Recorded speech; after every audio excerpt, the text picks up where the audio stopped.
I was horrified by what I saw when I came back here, and when one tried to get a job. There was mass unemployment, and I thought, this isn't much of a life. It was the most difficult thing to realise you're of no commercial value.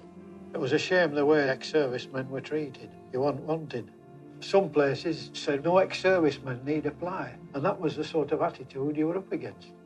One of my pals was killed, and when I went home, the very first thing that I did was go to his mother, who was never that friend when she'd have hit me.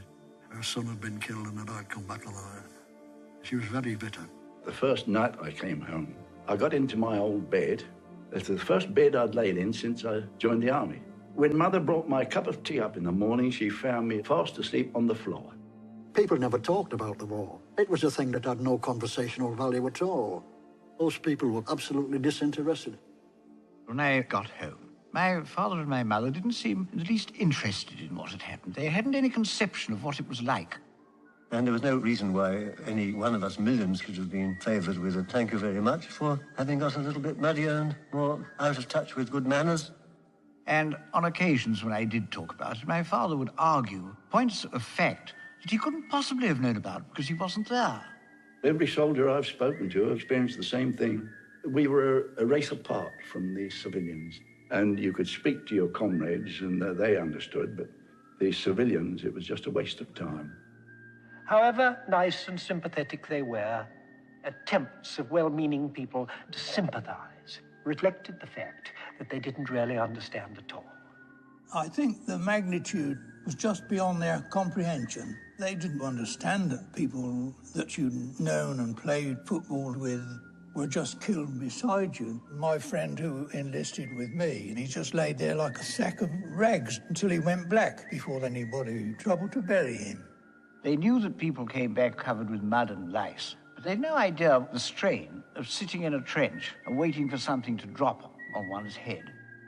You couldn't convey the awful state of things where you lived like animals and behaved like animals.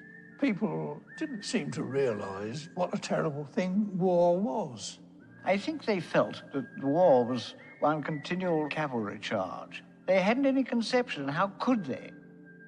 Well, it started off in a reasonable manner. It was people fighting on horseback with swords, but it developed into something ghastly. People don't realise the potential of military equipment. A man's life wasn't worth anything at the end of the war.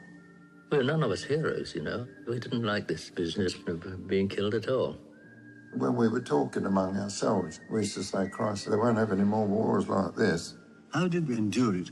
The answer must be partly the fear of being found afraid. Another is belief in human beings, your colleague, and there's no letting him down.